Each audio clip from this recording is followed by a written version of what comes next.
Tonight, Congressman Ron Paul has to do well in Iowa for his candidacy to continue. Over the weekend, Mr. Paul was grilled on a CBS News program. Your statements over the years, posted on your website and elsewhere, some of the things you have said in the debates, suggest that you believe that 9/11 happened because of actions that the United States took. Is that correct? Well, I think there's an influence, and that's exactly what, the 9/11 Commission said. That's what the DOD has said. Am I correct that your idea of how to discourage Iran from building nuclear weapons is to be nicer to Iran's leaders? Is that correct? Well, no, I think to be, we have 12,000 diplomats. I'm suggesting that maybe we ought to use some of them. Here now to analyze Mr. Paul's appeal and other campaign issues, Brett Hume is in Washington this evening. The Ron Paul people are very, very devoted to him. They give him a lot of money. What is it about his message that has captured their loyalty?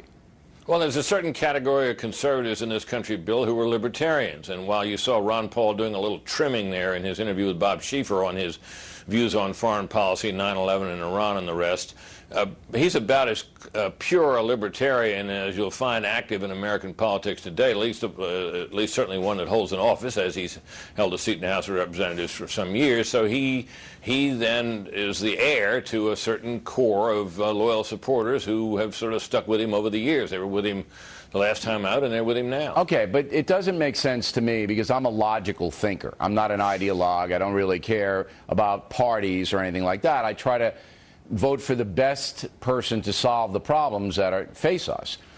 There is no way on this earth that Iran is going to respond to, as Mr. Schieffer put it, somebody being nicer to them if that somebody's an American.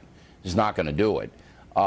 Yet Mr. Paul continues to put this out, and not only does he put that out, he makes a moral equivalency between Iran and Israel. Well, Israel has atomic weapon, they have nuclear weapons, so Iran should be able to have it as well. This is dangerous stuff. If you had power, it's not dangerous if you're not going to have power. We don't believe Mr. Paul will win. But it's dangerous stuff if you had power to think that way, is it not?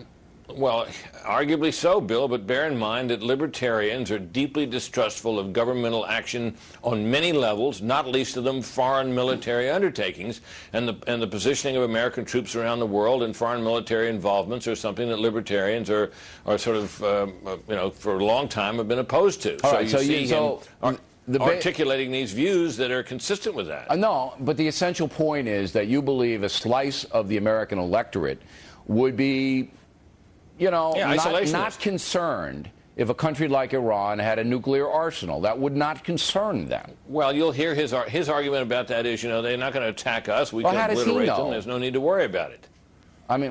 That's the way he looks at it. Look, Bill, I'm not here to defend his views. I know, but I just, based upon Iran's actions in the past and their fostering of terrorism all over the world, to make a statement like that just seems so incongruous that it just snaps my head back that anyone would buy it.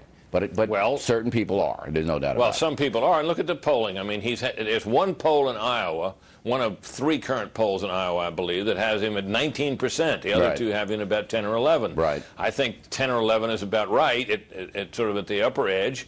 Nationally, the polling averages out to about 8 points, and he's not in double digits in any national poll. So he commands the loyalty of a certain relatively small slice of the Republican electorate, and that's about it. Okay. Now,